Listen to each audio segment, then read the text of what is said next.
Welcome to part 3 of our series. In this series, I have been helping you, my friend, finally understand how to speak English fluently using a simple method, the 5 W's method: who, what, when, where, and why. In this episode of our series, I am going to teach you how to answer any question perfectly using the 5 W's method. Are you ready? Well then, let's jump right in. All right, just like the first 2 lessons of our series, this lesson is also based on 6 days. So we are moving to day 13, 14, 15, 16, 17, and 18. All right, so these are the days that are focused on for this part of our series. Now, the very first thing we're going to look at is answering a question using the 5 W's. So let's go to day 13. Now, I want you to check out these examples very quickly. In these questions, what's happening is we are recognizing which of the 5 W's can be found in the question. Look at question number 1. Question number 1 is, when you were in high school, who was your favorite teacher? What are we focusing on? We're focusing on the who. You see what's happening, right? The 5 W's can be seen in any question, in any response, and in anything that a person says in English. We can recognize the 5 W's. So let's look at the second question. Again, we're on day 13, the very first part, before we dive into the details. Here's another question. What do you do in the evening when you get back home from work? What's the focus? What do you do? Which means we are looking at the what. Again, we're first trying to recognize when someone asks a question, which of the 5 W's can we recognize that is the focus? Number 3, look at this third question. When was the last time you went on a vacation with your family? What's the focus? The time or when? That's right. Again, we have to see that in every question, we can find one of the 5 W's. And in order to answer the question perfectly, naturally, and fluently, we have to know which of the 5 W's is the focus. Here's number 4. Where do you like, or where would you like to go after you graduate from university? The focus, you guessed it, the where. And finally, we have this question. Why do you think people like to spend time together? The focus, why. We want to know the reason. So again, each of these questions, once again, in these questions, we can see that one of the 5 W's is represented in each of these questions. So now it's time for us to go just a bit deeper. Remember, we are focusing on answering any question using the 5 W's by first recognizing which of the W's is in the question or is at the foundation of the question. So first, let's take a look at some questions that are based on the who. All right, the who. Let's look at some example questions. Let's say, for example, we are looking at who is or who was. All right, again, we're looking at the who, the first part of the 5 W's method. An example question using this framework would be, when you were in high school, who was your favorite teacher? But again, staying with the who, we can say, what is the name of your, I'm going to actually, there's a typo right here, so I'm going to write this in. What is the name? You can type that in if you've already downloaded and gotten your ebook. You can write that in as well. All right. So the question being, what is the name of your favorite celebrity? What is the focus? We're focusing on the who. All right. Again, seeing the questions that have one of the 5 W's as their framework. All right. Let's move on to the what. Again, you'll see other examples as you're following along with your ebook. What about the what? All right, so for the what, the question could be formed like this. what do you do? And again, we had the question, what do you do in the evening when you get back home from work? Another form could be, though, what did you? And the example question could be, what did you do during your last vacation? Again, you're seeing different forms of the question, but the foundation is still one of the 5 W's. What about for the when? Remember, we're on day 13 and we're starting first to understand how questions really have at their foundation one of the 5 W's. We have to understand this first before we dive deeper. All right, you following along? You can shake your head. I see you. Excellent. All right, for the when. All right, for the when was. Here's an example question. When was the last time you went on vacation with your family? Yes, we mentioned vacation. Yes, we mentioned your family, but the focus is on the when. Tell me the time period. Then we have another one. When is ... So, when is your birthday? Focusing on the time period. So, we have the when. Now we have the where. Again, we have to see different questions that have one of the W's as their foundation. For the where, for example, where would ... Here's the question.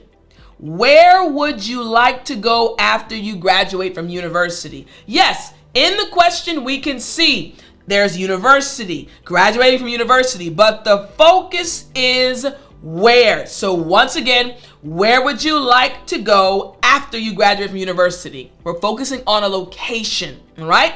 Then we have if ... where would. So here's how the question would look for this one. If you could go anywhere in the world, where would you go? The question, yes, has different words in it, but we're focusing on what? Where. Tell me where. I'm going to pause before we get to the why. Remember, in order for you to speak English fluency, you must understand the 5 W's method. But not just that it's who, what, when, where, and why. You have to understand how this 5 W's method is in every aspect of your English journey. Understanding how to make short sentences longer, understanding how to describe images and situations, understanding now how to answer any question simply by understanding this 5 W's method. So now we have the why. Again, we're getting our foundation for our lesson today. The why. Let's say the question is, why do you ... Question being, for example, why do you think people like to spend time together? Yes, people like spending time together, but why? That's the focus of this question, which means once you understand the focus, you'll now know how to answer. Ooh, I can't wait to get to this part. All right. And then another example, why is ... Question, why is there so much violence in the world? What's the focus of this question? Why? Give me the reason. All right, so day 13, we now understand that every question has at its root one of the 5 W's, either who, what, when, let me see, there we go. When, where, or why. So now let's move on to day 14 because we understand that at the foundation of every question, one of the 5 W's lives, right? Day 14 now. Now we have 5 different questions that we can analyze on day 14. We're not going to go over all 5 in this lesson, but again, you can do it on your own time when you have your PDF or your ebook. All right? So again, we have the questions that we already read earlier. When you were in high school, was your favorite teacher? We have these questions that we read earlier, recognizing each of the 5 W's. Now on day 14, let's take a look at the questions and how we can answer them using the same W that is at the foundation of the question. I have to make sure you understand what is happening right now. So I want to show you visually. All right. So again, we're talking about the fact that at the foundation of every question is one of the 5 W's? Either who, what, when, where, or why. So that means when you go to answer, let's slide this over a little bit. That means when you go to answer the question, right? You want to answer the question. In your answer, you must include one of the 5 W's that is at the foundation of the question. So if someone says, where do you want to go on vacation? That means the foundation of the question is where, which means in your answer, the focus, the main part of your answer must also be speaking about where. Does that make sense? Sometimes when you're giving an answer, when you're speaking English, you can give too much information. It's not about using many words because that does not represent fluency. Fluency, English fluency, is all about giving the right information in a clear and concise way. How does that happen? Well, you first must recognize which of the 5 W's is at the foundation of the question so that you will be able to include that information in your response. This is what English fluency, true English fluency, looks like. Recognizing the foundation of the question and including that in your response. Now it's making sense, right? Excellent. All right. So now day 14, we have our questions. All right. So we have our questions. Let's say again, the first question is, when you were in high school, who was your favorite teacher? What's the focus? The focus for this question is who? Who was your favorite teacher? So to answer this question, I must also include who. The foundation of the question is who, so the foundation of my response must be who. That means now my response could be, my favorite teacher when I was in high school was my English literature teacher, Mrs. Smith. My answer included the W that was a part of the question. You got it, right? Remember, whatever the foundation of the question is, we need to make sure it's included in our response. You got it, right? Excellent. All right. So now, what about the next question? The next question, once again, looking at still recognizing for the question. Let's go right here. Hold on one second. Here we go. All right. So which of the 5 W's is in question number 2? Question number 2 is, what do you do in the evening when you get back home from work? What's the 5 W? Which of the 5 W's? Yes, we're speaking about what.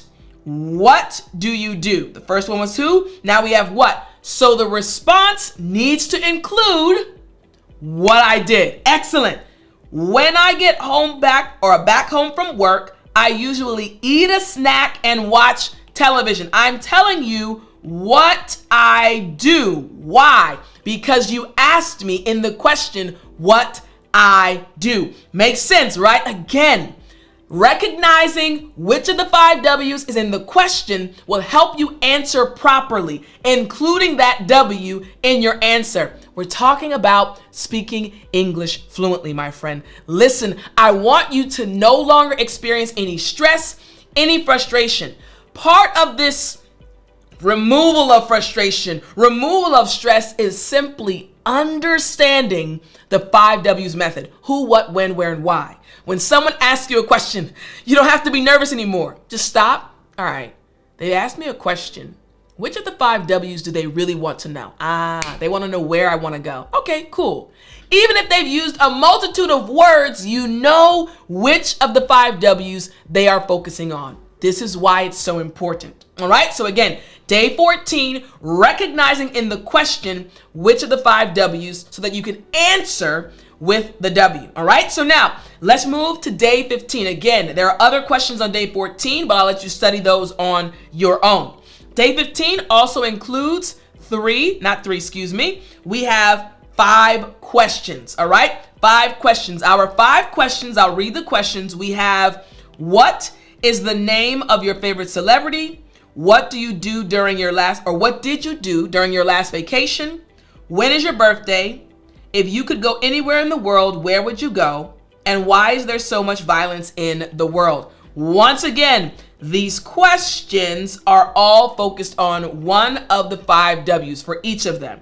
So let's go now and let's check out the last 2 questions for this page. Again, we're on day 15 for this day. Let's look at the second. Let me see, the third and the fourth. Let's do the third and the fourth, which is question 8 and question 9. So question 8, a very simple question. The question is, when is your birthday? My friend, which of the 5 W's? Exactly. We're focusing on the when. Excellent. So since we're focusing on the when, the response is now going to be, answering the when, my birthday is July 10th. True story.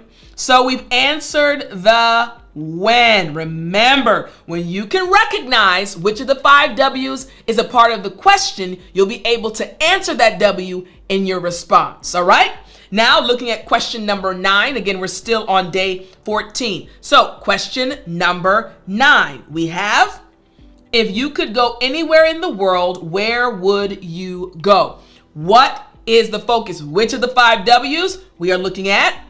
Yes, the where. Where would you go? So my response needs to answer, where would I go? So here's my response.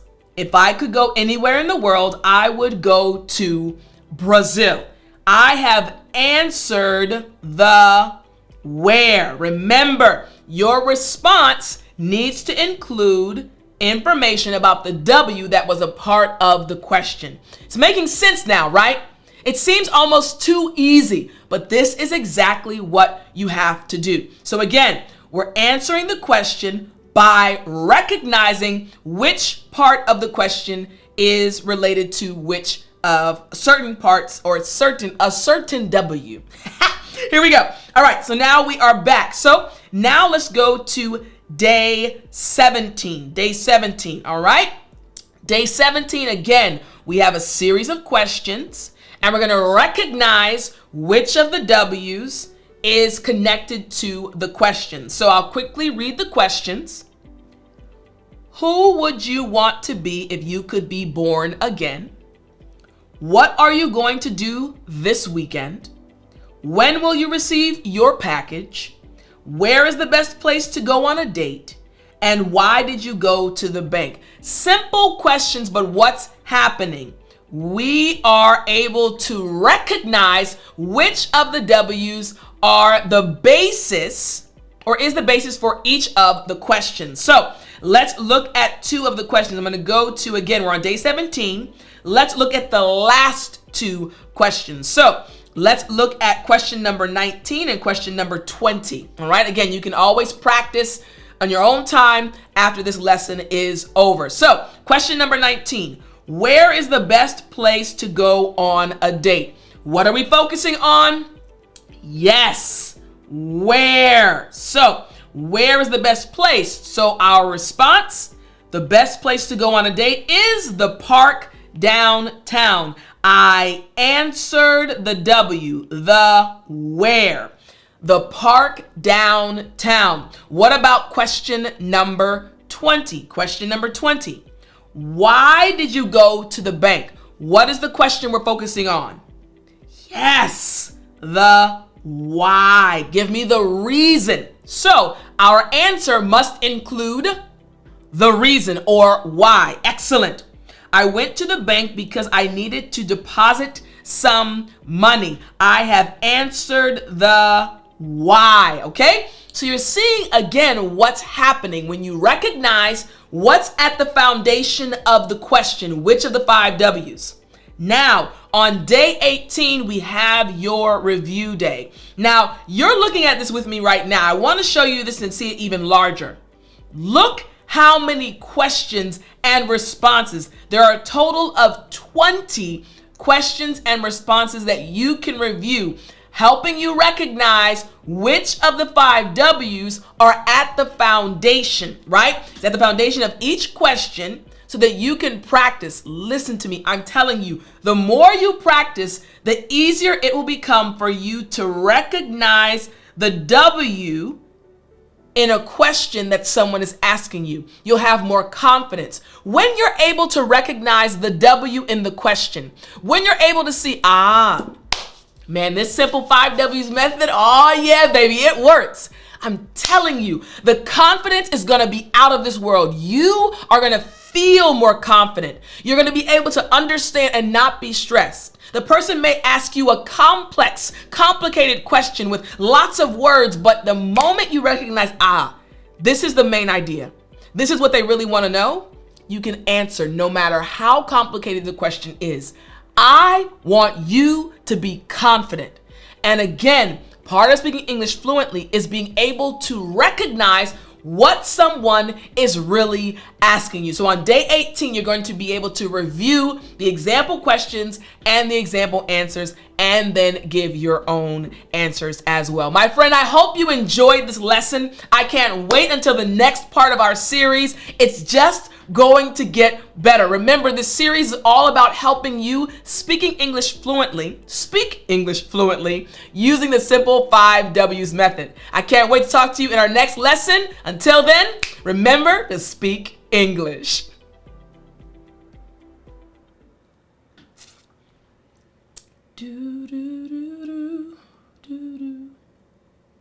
You still there? You know what time it is. It's story time. Hey, hey, hey. I said it's story time. Okay, listen.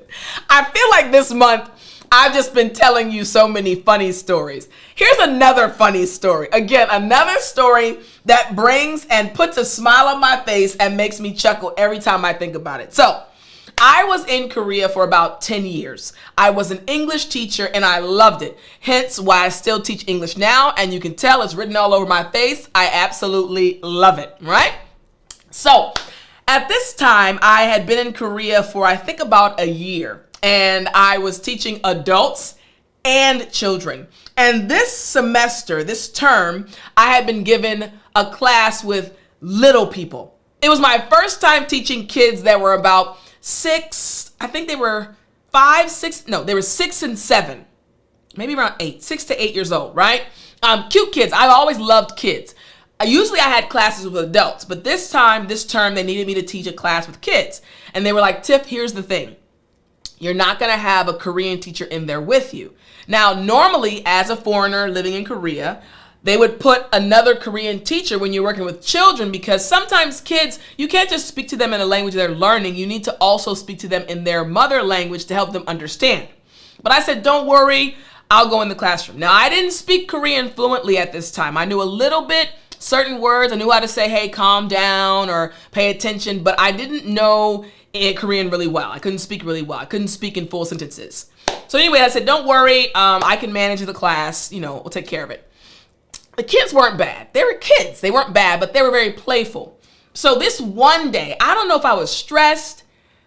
No, I was trying to teach them something. I don't know if the kids had candy before they came to my class, but they were on another level this day. I mean, the girls and the boys, everybody was laughing, talking loudly. They were running around. I was like, what is happening? I need them to sit down and be quiet.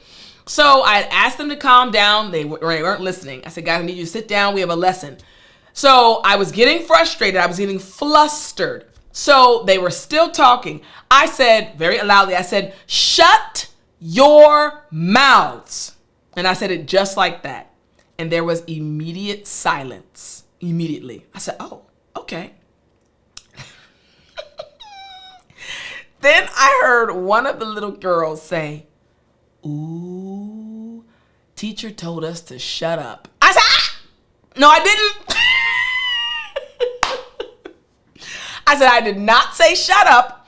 I said, shut your mouths. She said, I think you said shut up. I said, listen, I did not say shut up. So we teach kids like shut up is not a nice way to tell someone to be quiet. So I would never tell a kid to shut up. That's just not me. I would say shut your mouth or be quiet.